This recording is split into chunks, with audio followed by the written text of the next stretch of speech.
السلام علیکم۔ آج کی ہماری ویڈیو حضرت ابوبکر صدیق کی وصال کا مہینہ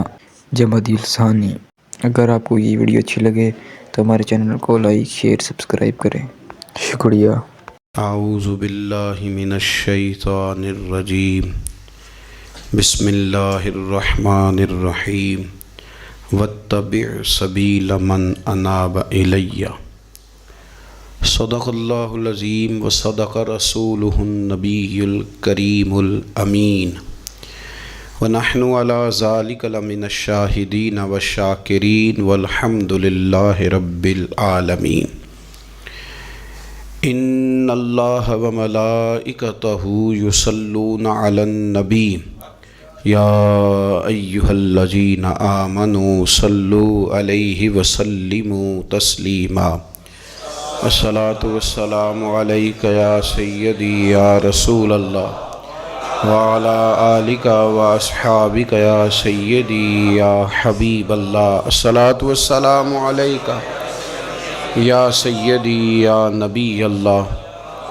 وعلی آلک واصحابک یا حبیب اللہ۔ حمد و صلاۃ کے بعد 22 جمادی الثانی، امیر المومنین خلیفۃ المسلمین، اور یہ غور کرنے والے لفظ ہیں کہ افضل البشر بعد الانبیاء، خلیفہ اول بلا فصل حضرت سیدنا ابوبکر صدیق رضی اللہ تعالیٰ عنہ کا یوم وصال ہے۔ دنیا کے اندر کچھ لوگ ایسے ہوتے ہیں جو ہر معاملے میں قائد اور لیڈر ہوتے ہیں، جن کا درجہ ہمیشہ امامت کا رہتا ہے، جو لوگ دنیا کے اندر ہمیشہ مقتدا اور پیشوا کی حیثیت سے جانے اور پہچانے جاتے ہیں۔ اور دو قسم کی دنیا کے اندر قیادتیں ہوتی ہیں۔ ایک قیادت ہوتی ہے سیاسی، انقلابی، ملی، قومی۔ ایک قیادت ہوتی ہے روحانی، ایک قیادت ہوتی ہے فکری، ایک قیادت ہوتی ہے اس طرح کی کہ بندہ کچھ کر جائے اور لوگ اس کے پیچھے پیچھے چلیں تو ان کی تربیت ہوتی رہے، وہ یقین کامل کی دولت بانٹتا رہے، اس کو دیکھنے والے، پڑھنے والے، سننے والے جب بھی اس کے قریب جائیں ان کے اندر کو ذوق کی بیدار ہو، جب بھی اس کو سنیں، اس کو دیکھیں تو ان کی طبیعت میں کوئی نیا نکھار ہی پیدا ہو۔ حضرت ابوبکر صدیق رضی اللہ تعالیٰ عنہ کی قیادت کا عجیب رنگ ہے کہ اگر ملی، قومی، عالمی قیادت والے ان کے پیچھے چلیں گے تو انہیں بھی بڑی خیرات ملے گی۔ وہ دلیر لیڈر، وہ دلیر رہنما کہ جنہوں نے منکرین زکوٰۃ کے معاملے میں اور عقیدہ ختم نبوت کے تحفظ کے لیے یہاں تک اعلان کر دیا کہ بھئی یہ کام میں ضرور کروں گا، چاہے میں مدینہ شریف میں اکیلا رہ جاؤں مدینہ منورہ میں، اور جنگل کے درندے آ کے میری بوٹیاں نوچ کے لے جائیں، تو پھر بھی قیادت چونکہ میرے ذمے ہے تو میں سب کچھ قربان کر کے بھی دین متین کا تحفظ کروں گا۔ یہ ہے ان کی وہ قیادت جس کے پیچھے پھر لوگ چلے۔ لیکن ایک تو یہ تاریخ ہے کہ ایک مضبوط اعصاب والے قائد، اور ایک تاریخ یہ ہے بڑے بڑے لوگوں کو دنیا میں وفادار کہا گیا، بڑے بڑے لوگوں کو عاشق کہا گیا، بڑے بڑے لوگوں کو کہا گیا کہ یہ فنا ہے اپنے محبوب کی محبت میں، بڑے بڑے لوگوں کو کہا گیا کہ ان سے بڑھ کے ادب والا کوئی نہیں۔ لیکن تاریخ لکھنے والے اور قوموں کے حالات قلم بند کرنے والے اور لوگوں کو ادب کا، عشق کا، وفا کا پیغام دینے والے جب بھی قلم اٹھاتے ہیں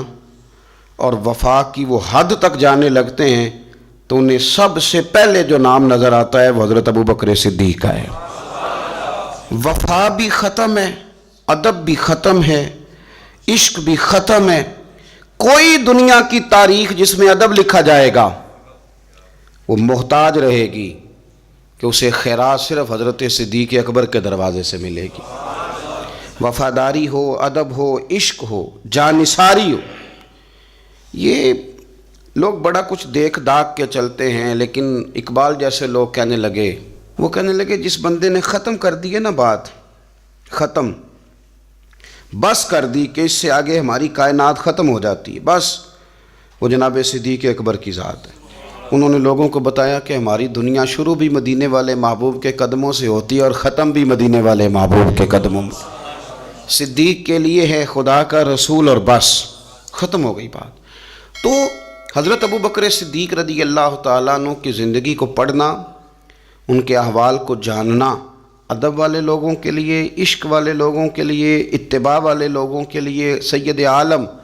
میرے پیارے حبیب صلی اللہ علیہ وسلم کے نقش قدم چلنے والے لوگوں کے لیے بڑا ہی ضروری ہے۔ وہ جتنی دیر تک حضرت صدیق اکبر رضی اللہ تعالیٰ عنہ کو پڑھیں گے نہیں، سمجھیں گے نہیں، اتنی دیر تک پتہ نہیں چلے گا کہ حضور کا ادب کیسے کرنا ہے، حضور کی اتباع کیسے کرنی اور محبوب سے محبت کیسے کرنی۔ یہ ضروری کام ہے۔ قرآن مجید فرقان حمید میں اللہ کریم نے ارشاد فرمایا، سورہ لقمان کے اندر فرمایا وَاتَّبِعْ سَبِيلَ مَنْ أَنَابَ إِلَيَّ، فرمایا کہ اس کے رستے پہ چلو، اس کی راہ پہ چلو جو میری طرف رجوع لایا ہے، جس نے میری طرف رجوع کیا اس کے پیچھے چلو۔ علامہ سید محمود آلوسی رحمۃ اللہ علیہ صاحب تفسیر روح المعانی فرماتے ہیں کہ یہ آیت تب نازل ہوئی تھی جب جناب صدیق اکبر نے کلمہ پڑھا تھا۔ آدمی جس لیول کا ہوتا ہے اس کی دوستیاں بھی اسی طرح کی ہوتی ہیں، اور جب کوئی بڑا آدمی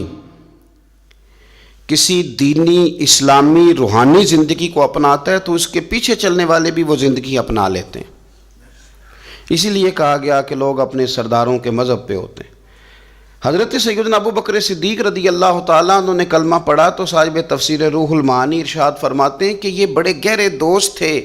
حضرت ابو بکر صدیق کے، جو تاجر تھے نا بڑے بڑے مکے کے، چونکہ جناب صدیق اکبر بھی تاجر تھے، یہ تاجر سارے دوست تھے حضرت صدیق اکبر کے۔ کون کون؟ حضرت سیدنا عبد الرحمن ابن عوف رضی اللہ تعالیٰ عنہ، حضرت عثمان غنی رضی اللہ تعالیٰ عنہ، حضرت زبیر بن عوام رضی اللہ تعالیٰ عنہ، حضرت طلحہ بن عبید اللہ رضی اللہ تعالیٰ عنہ۔ یہ سارے لوگ حضرت صدیق اکبر رضی اللہ تعالیٰ عنہ کے دوست تھے۔ حضرت سعید بن زید رضی اللہ تعالیٰ عنہ، یہ سارے لوگ تاجر تھے۔ تو جب پتہ چلا نا کہ ایک بڑے تاجر نے، حضرت ابو بکر صدیق رضی اللہ تعالیٰ عنہ نے کلمہ پڑھ لیا ہے، تو یہ خبر جنگل کی آگ کی طرح پھیل گئی، ہر آدمی تک بات پہنچ گئی، ہر شخص نے اس بات کو سن لیا۔ اب وہ سارے لوگ تصدیق کرنے کے لیے کہ یار بڑا سیاںا بندہ ہے، بڑا سمجھدار آدمی ہے، تاجروں میں اس کا بڑا نام ہے، کاروباری لوگ اسے بڑے قریب سے جانتے ہیں، تو وہ تصدیق کرنے کے لیے سارے لوگ جناب صدیق اکبر کے پاس آئے۔ حضرت صدیق اکبر سے تصدیق اس طرح کی سنی، اس طرح کی تصدیق سنی، اس طرح کی تصدیق سنی کہ پھر سارے ہی مدینے والے محبوب کا کلمہ پڑھ گئے، حضور کا کلمہ پڑھ گئے، بس تصدیق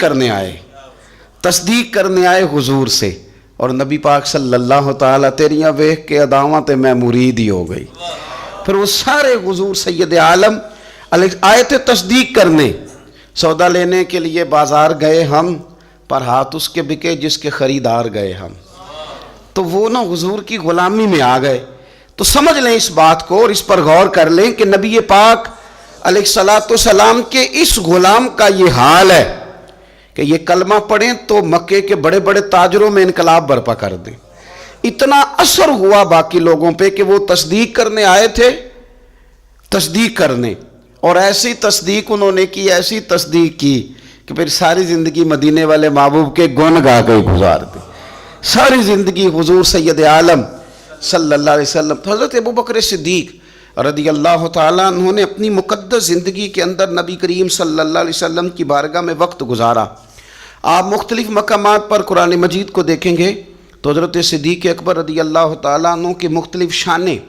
آپ کو قرآن حکیم میں نظر آئیں گی۔ اللہ کریم نے قرآن مجید میں ارشاد فرمایا سورہ بقرہ میں کہ الذین ينفقون اموالهم باللیل والنہار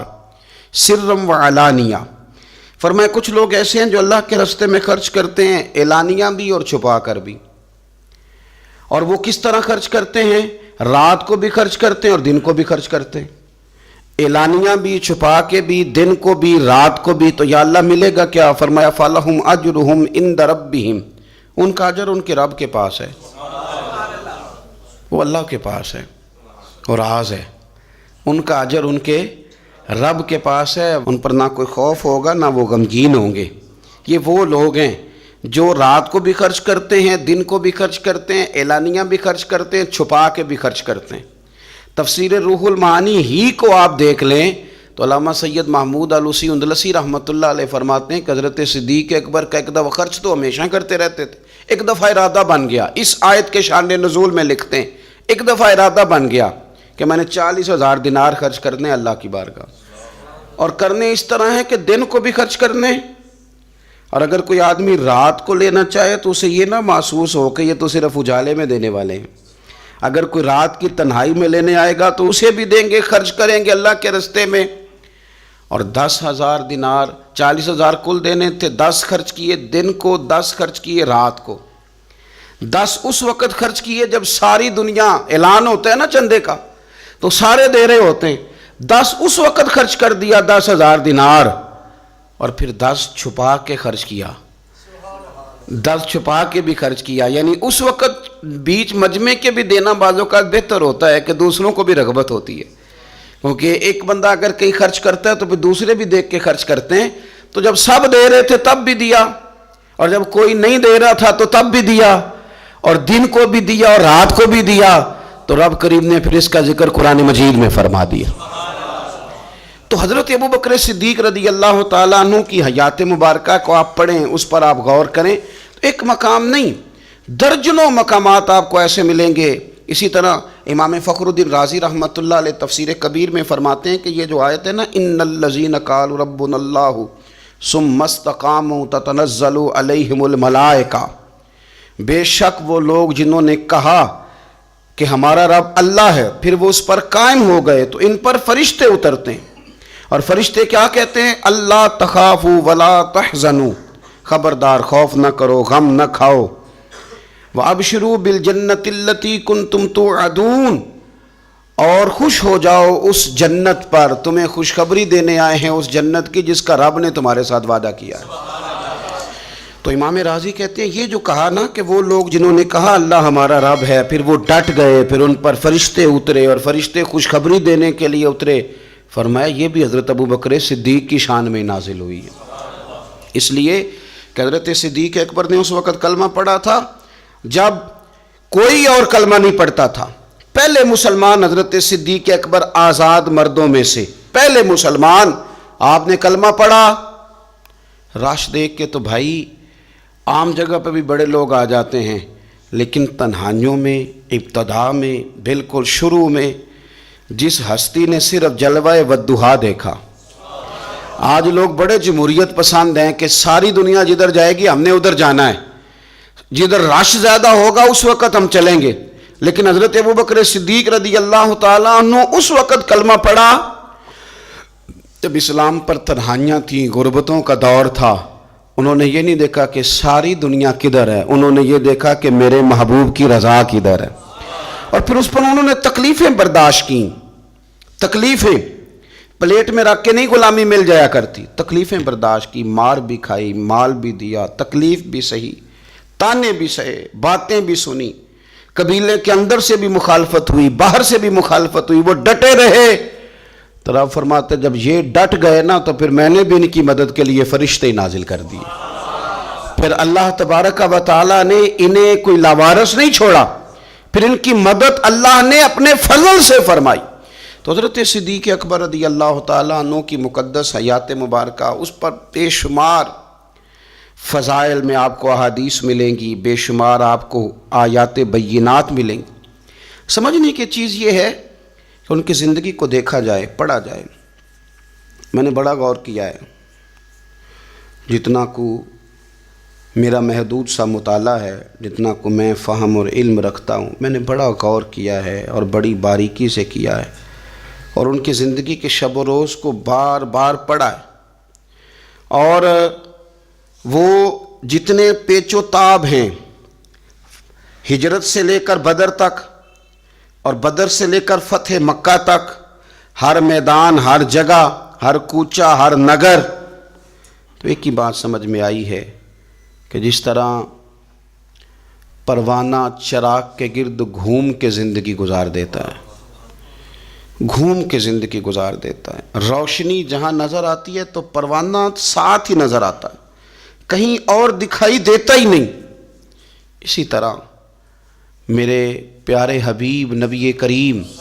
صلی اللہ تعالیٰ علیہ وسلم کی نبوت کی روشنی کے گرد جو پروانہ دیوانہ وار ہمیں نظر آتے ہیں، ان کا نام حضرت ابوبکر صدیق ہے۔ حضور کی رضا کو پا لینا، حضور کیا چاہتے ہیں اس چاہت کے مطابق کوشش کرنا۔ جس نے میرے نبی پاک علیہ الصلوۃ والسلام کے ساتھ عداوت رکھی، اس کے ساتھ عداوت رکھنا، اسے اپنا دشمن جاننا۔ جس کے ساتھ میرے نبی کریم صلی اللہ تعالیٰ علیہ وسلم کی غلامی کا رشتہ ہو گیا، جو حضور کا وفادار ہو گیا، اس کے ساتھ دست شفقت پھیرنا، اس سے پیار کرنا۔ حضور صلی اللہ علیہ وسلم نے خود فرمایا کہ میری امت پر سب سے زیادہ نرمی کرنے والے ابوبکر صدیق ہیں۔ اس کے ساتھ محبت کرنا، اس کے ساتھ پیار کرنا، اپنی ظاہری زندگی کو، اپنے وجود کو، اپنی خواہشات کو، اپنی اولاد کو، اپنے تعلق کو، سب کو پیچھے رکھ کے سب سے آگے اپنے محبوب کی ذات کو رکھنا۔ یہ کمال صرف حضرت صدیق اکبر ہی کو حاصل ہے۔ لوگ عمل کرتے ہیں پر مزیدار نہیں کرتے، چل پڑتے ہیں پر پورا نہیں چلتے، رشتہ بناتے ہیں پر سوچتے ہیں کہ اتنا ہی کافی ہے، اتنی زیادہ وفا اور اتنی زیادہ پیچھے چلنے کی کیا ضرورت ہے۔ لیکن حضرت ابوبکر صدیق رضی اللہ تعالیٰ نے جو رشتے بنائے، پھر وہ رشتے نبھائے،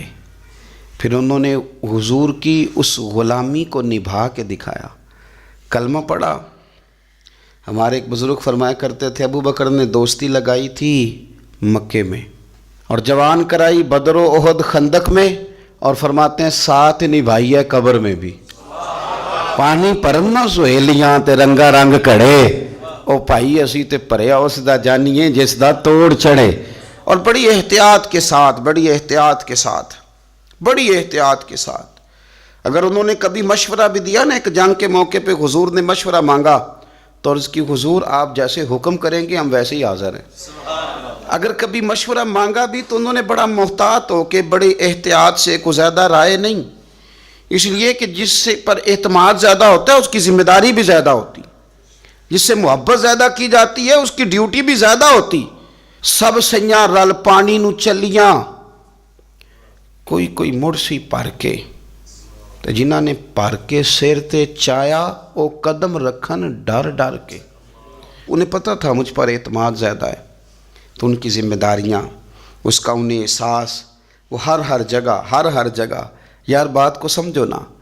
اگر مدینے میں کوئی جنازہ ہے تو ابوبکر صدیق اس میں بھی پہلے نظر آتے ہیں، اگر مریض کی عیادت کرنی ہے تو صدیق اکبر اس میں بھی پہلے نظر آتے ہیں، اگر کسی جگہ کسی غریب کی مسکین کی خدمت کرنی ہے تو صدیق اکبر وہاں بھی پہلے نظر آتے ہیں، اور میرے مدینے والے محبوب نماز پڑھانے کے لیے کھڑے ہوتے ہیں تو صف میں بھی پہلے نظر آتے ہیں۔ انہیں پتہ تھا کہ جنہاں نے پر کے سر تے چایا اور قدم رکھن ڈر ڈر کے، بڑی ڈیوٹی کی، بڑی ڈیوٹی، آخر دن تک ڈیوٹی کی اور کھول کے کی۔ اور حضور سید عالم صلی اللہ تعالیٰ علیہ وسلم کے وصال ظاہری کے بعد بھی حضور کے دین سے، حضور کی اولاد سے، حضور کے صحابہ سے، نبی کریم صلی اللہ تعالیٰ علیہ وسلم کے مشن سے انہوں نے وفاداری والی ڈیوٹی کی۔ اور ابوبکر صدیق رضی اللہ تعالیٰ عنہ کو جب نور والے کفن میں لوگ تدفین کے لیے اٹھا رہے تھے، اور جب ان کی اس وصیت پر عمل کیا جا رہا تھا کہ مجھے نا فوراً نہ میری قبر کھودنا حضور کے ساتھ، پہلے پوچھ لینا، پہلے گواہی لے لینا، پہلے او لے سجنا اساں توڑ نہیں پائی، اساں جان دیتی راہ تیرے۔ حضرت ابوبکر صدیق رضی اللہ تعالیٰ انہوں نے اپنی زندگی وفاداری والی گزاری۔ دعا کریں ہم نے بھی جہاں لگائی ہے نا ہماری نبھ جائے، ہمارا نہ کسی جگہ کوئی ایسا معاملہ نہ بن جائے، ہم نہ نبھانے کے قابل ہو جائیں، کچھ ایسا نہ ہو جائے کہ جس میں معاملہ تکلیف والا ہو، ہم نہ طے کر جائیں۔ بڑی بڑی آندھیاں آتی ہیں، بڑے بڑے طوفان اٹھتے ہیں، بڑے بڑے دھوپ چھاؤں کے معاملات ہوتے ہیں۔ دعا کرو کہ جہاں جہاں ہم پر اعتماد کیا جاتا ہے، پیار کیا جاتا ہے، ہم اسے نبھا سکیں۔ میرے رسول کریم صلی اللہ تعالیٰ علیہ وآلہ وسلم کے اس غلام نے ڈیوٹی اس ترتیب سے دی کہ مشکات میں حدیث ہے، ذرا انداز دیکھیے گا اس روایت کا، ان کی نیکیاں کس طرح گنی جائیں۔ یعنی حضرت ابوبکر صدیق رضی اللہ تعالیٰ عنہ کی عظمت شروع کہاں سے کی جائے، اس عظمت کے لیے عنوان کہاں باندھا جائے، ان کی زندگی کا کون سا پہلو ہے جس کا تذکرہ چھیڑا جائے، اور ان کی وفا کا ذکر کیا جائے، ان کی اتباع کا ذکر کیا جائے، ان کی غلامی کا ذکر کیا جائے، ان کے فنا فی الرسول صلی اللہ علیہ وسلم ہونے کا ذکر کیا جائے، کہاں سے بات شروع کی جائے۔ میں نے تفسیر روح البیان دیکھ رہا تھا، یعنی کچھ باتیں ایسی ہیں کہ یہ موقع نہیں تھا یار، یہاں یہ والی باتیں تو نہیں نہ ہوتی۔ یعنی اماں جب لاڈ سے پتر سے بات کرتی ہے تو روٹین میں کرتی ہے نا، گھر میں بیٹھے کتنا پیارا ہے میرا بیٹا، میرا پتر بڑا بیبا ہے، وہ گھر میں لاڈ سے بات کرتی ہے۔ جب وہ سفر پہ انسان جا رہا ہو یا کوئی ایمرجنسی حالات ہوں تو اس موقع پر لاڈ کی باتیں نہیں ہوتی، اس موقع پر بڑی میٹھی، بڑی شستہ، بڑی الگ تھلگ باتیں نہیں ہوتی۔ علامہ اسماعیل حقی رحمۃ اللہ علیہ تفسیر روح البیان کے اندر فرماتے ہیں کہ جنگ بدر کے اندر نا حضرت ابوبکر صدیق رضی اللہ تعالیٰ عنہ کے صاحبزادے، وہ پہلے بھی آپ نے سنا ہوا ہے، بڑی معروف بات ہے کہ وہ کافروں کی طرف سے آئے تھے لڑنے کے لیے، ابھی کلمہ نہیں پڑھتے تھے، بعد میں اللہ نے توفیق دی وہ بھی مسلمان ہو گئے۔ وہ کافروں کی طرف سے جب آئے اور انہوں نے للکارا انہوں نے، تو حضرت صدیق اکبر نے نا جلدی سے تلوار اٹھائی اور اٹھنے لگے، کہا یا رسول اللہ مجھے اجازت دیں میں اس کی گردن کاٹ کے لاؤں۔ تو حضور نے فرمایا ابو بکر آپ بیٹھ جائیے۔ حضور وہ للکار رہے ہیں، جس طرح والد کو غصہ زیادہ نہیں ہوتا بچے کی کسی غلطی پر، تو کہا حضور میں نے جانا ہے، ابھی اس کی گردن کاٹ کے لاتا ہوں۔ فرمایا ابو بکر بیٹھ جائیے۔ حضرت صدیق اکبر کی طبیعت کے اندر جب حضور نے وہ جلال دیکھا اور خیال دیکھا کہ اب تو یہ جانا ہی چاہ رہے ہیں، تو حضور نے پھر کیا انداز اختیار کیا، نبی کریم علیہ السلام نے فرمایا ابو بکر بیٹھ جا، تیری ابھی بڑی ضرورت ہے۔ فرمایا تیری وجہ سے ابھی ہم نے بڑے نفع اٹھانے۔ اور پھر حضور نے فرمایا ابو بکر جس طرح میرے لیے میری آنکھیں اور میرے کان ہیں نا، جس طرح میرے لیے میری آنکھیں اور میرے کان ہیں، اسی طرح ابو بکر تو بھی میرے لیے یہی حیثیت رکھتا ہے۔ جس طرح بندہ آنکھوں سے دیکھتا ہے کانوں سے سنتا ہے، اللہ کرے آپ کو سمجھ آئے، آنکھوں سے دیکھتا ہے اور کانوں سے سنتا ہے، فرمایا ابو بکر تو میرے لیے اسی طرح ہی ہے، گویا میں تیری صورت میں ہی تو دنیا کو دیکھتا ہوں۔ تو عشق میں، پیار میں، وارفتگی میں جو اللہ تعالیٰ نے اعزاز انہیں عطا فرمایا، وہ ہمیں سکھا گئے کہ حضور کی محبت میں جینا کیسا ہے، اس محبت کو نبھانا کیسے ہے، اور اس کے اندر تا دم آخری کس طرح کر کے وقت گزارنا ہے۔ بس شرط یہ ہے کہ سیکھیں، ان سے سیکھیں۔ جنہوں نے آج تک فیصلہ نہیں نہ کیا کہ وہ کیا ہیں، وہ دیندار ہیں کہ دنیا دار ہیں، وہ شہری تو ہو کے جینا چاہتے ہیں کہ دیہات کے کلچر میں بسنا چاہتے ہیں، وہ طریقت کے راہ کے مسافر ہیں کہ وہ کوئی سیاست۔ جنہوں نے آج تک فیصلہ نہیں نہ کیا، تو جو فیصلہ نہیں کر سکے وہ نتیجہ کب حاصل کریں گے؟ ہم فیصلہ نہیں کر پاتے ساری زندگی، ہمیں پتہ ہی نہیں ہوتا دراصل ہم کیا ہیں۔ بس زندگی میں جن لوگوں نے فیصلہ کر لیا ہوا ہے نا کہ ہم کیا ہیں، ہم درویش ہیں، فقیر ہیں، صوفی ہیں، ہم دنیا دار ہیں، ہم مال و دولت والے ہیں، ہم سخی ہیں، ہم متقی پرہیزگار ہیں، عبادت کیا ہیں ہم، جنہوں نے فیصلہ کر لیا ہے نا، پھر ان کا سفر بھی شروع ہو گیا، ان کا سفر بھی شروع ہو گیا۔ جب سفر شروع ہو جائے تو پھر کبھی نہ کبھی منزل بھی آ ہی جایا کرتی ہے، لیکن جنہوں نے ابھی تک فیصلہ ہی نہیں کیا تو وہ کس طرح کر کے منزل تک پہنچیں گے۔ دعا یہ ہے کہ اللہ تعالی ہمیں حضرت ابوبکر صدیق رضی اللہ تعالیٰ عنہ کے طریقوں پر چلنے کی توفیق عطا فرمائے، اللہ ہمیں ان کے رستوں کا مسافر بنائے، ان کی وفاداری، ان کا عشق، ان کی غلامی کے اللہ ہمیں خیرات عطا فرمائے۔ آخر دعوانا ان الحمدللہ رب العالمین۔